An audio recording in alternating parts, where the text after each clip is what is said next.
তবু ভগ্নের অপমানের প্রতিশোধ আমায় নিতেই হবে।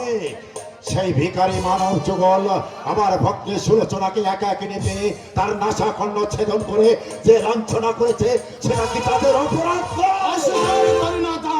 তবু আমার মনে হয় বিনা কারণে তোমার ভগ্নির নাশা খণ্ড ছেদন করেনি। হ্যাঁ, কারণ যথেষ্টই আছে। ভক্তের মুখেই শুনেছি সেই মানব যুগল আমার ভক্তের রূপে মুক্ত হয়ে তাকে প্রেম নিবেদন করতে গেছিল। ভক্তি আমার বংশের মর্যাদা, নিজের সতীত্বের মর্যাদা রক্ষা করতে তাদেরকে প্রত্যাখ্যান করেছিল। সেই অপরাধে তারা তাকে লাঞ্ছনা করেছে। আমার বিশ্বাস হয় না। আমার মনে হয় সুলোচনা নিজের অপরাধ গোপন করে মিথ্যে কথায় উত্তেজিত করে তুলেছে রাজা। নাশা কর্ণ ছেদন সেটা তো আর মিথ্যা নয়। রাজা স্বর্গ বর্ত পাতাল যার ভয়ে কাঁপে থর থর, জম যার কাটে ঘাস অশ্বের আহারে, দেবেন্দ্র বাসব নিত্য বৃত্ত সমজার পদসেবা করিছে নিয়ত ত্রিদীপ বিজয়ী আমি সেই দুর্গম রাবণ। দেব নর গন্ধর্ব সে যেই হোক আর সেই হোক, ভগিনীর অপমান করিয়াছে যে বা ক্ষমা নয় তার আমার বিধানে। সম্মুখ সমারে পরাজিত করিয়া সেই মানব যুগলে শক্তি বলে কালিরাও রামের বনিতা চৌচবিত্তি কি প্রয়োজন। উপদেশ দিও না মরে অন্নদাস, তুমি শোনো আদেশ পালিবে কি না পালিবে? অন্নদাস, সত্যি আমি অন্নদাস। বল রাজা কি আদেশ এই অন্নদাসের প্রতি? পূর্বেই বলেছি লক্ষ জাতির থেকেও শ্রেষ্ঠ মায়াধর তুমি। মায়া বলে স্বর্ণমৃগ রূপ ধরে ছুটে যাও রামের কুটিরের পারে, বিমোহিত করো সীতায়, চাহে অনুরোধে শ্রীরাম ধরতে যায় তোমায়, তুমি তাকে নিয়ে যাবে দূর, বহু দূরে। বলেছ তো আজিকার অক্ষামে অন্নদাস পারিবে না এ আদেশ করিতে পালন। মারিস সম্মুখতে দুটো পথ তব, একদিকে অন্য ঋণ শোধ, অন্যথায় মৃত্যু হবে রাবণের হাতে। একদিকে অন্য ঋণ শোধ, অন্যদিকে মৃত্যু হবে তোমারই হাতে। কিবা তুমি চাও? অন্য ঋণ শোধিবারে চাই। তাহলে বিলম্ব করো না, যাও। কিসের বিলম্ব? ধ্যান যোগে দাঁড়িয়ে আছি, পূর্ণ ব্রহ্ম নারায়ণ রাম রূপে অবতীর্ণ হইয়াছে ধরায়, তার হাতে হইলে মৃত্যু, ধন্য হবে জীবন আমার।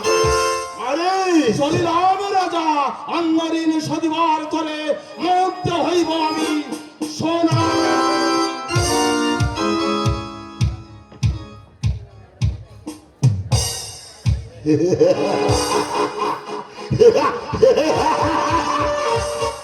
ওই ওই মারিস স্বর্ণমৃগ রূপ ধরে ছুটে চলেছে তাপসের কুটিরের পানে। সত্য যদি হয় রাম নারায়ণ লক্ষ্মীর তবে লইব ছিনায়, তবেই তো আসিবে মুক্তির শুভ লগ্ন ঘনায়। কি আনন্দ, কি আনন্দ এতদিনে পেয়েছে রাবণ। আলোর সন্ধান, আলোর সন্ধান।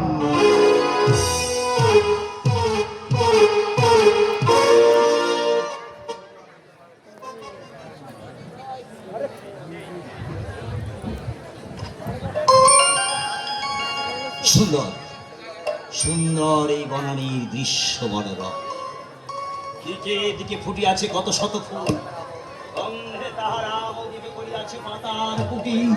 ওই ওই মাধবীলতা, ওই বৃক্ষ শাখে পাখির কুজন, ওই স্রোতস্বিনী গোদাবরী নদী যেন নিবিড় বাঁধনে বেঁধেছে আমায়। কিন্তু হায়, পূর্ণ হলে বর্ষ চতুর্দশ, ফিরে যেতে হবে মোরে জন্মভূমি অযোধ্যা।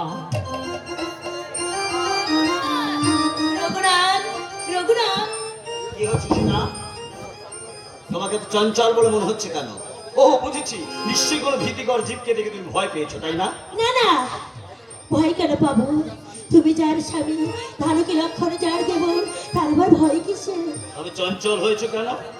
ওই সোনার হরিণ দেখি। সোনার হরিণ? হ্যাঁ হ্যাঁ হ্যাঁ রঘুনাথ, ওই দেখো সোনার হরিণ এখানেই ছিল।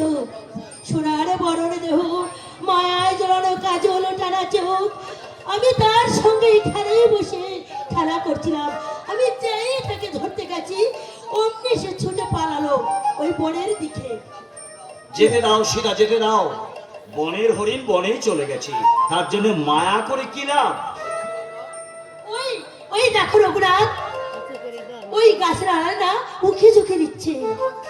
ওই ওই আবার ছুটে পালাচ্ছে। ওই ওই হরিণই তুমি আমাকে ধরে দাও রঘুনাথ।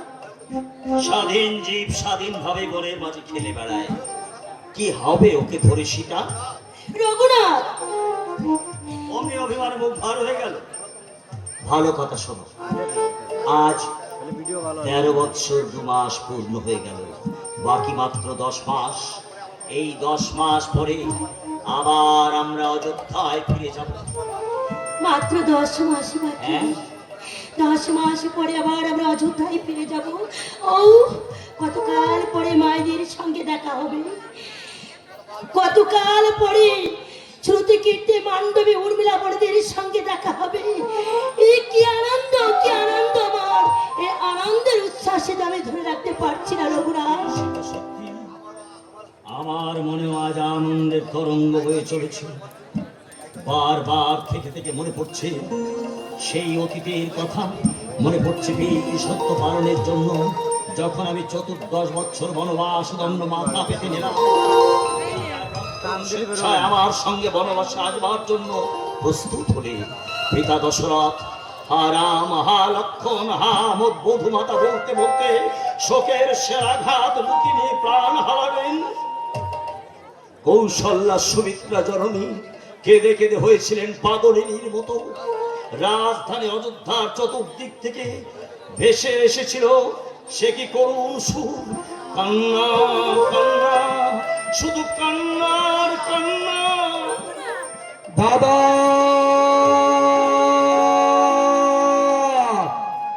দেবী, দেবী,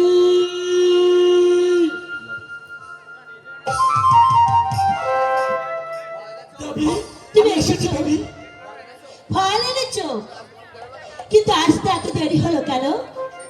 দেবী, আজ কিন্তু ভাগ্য আমার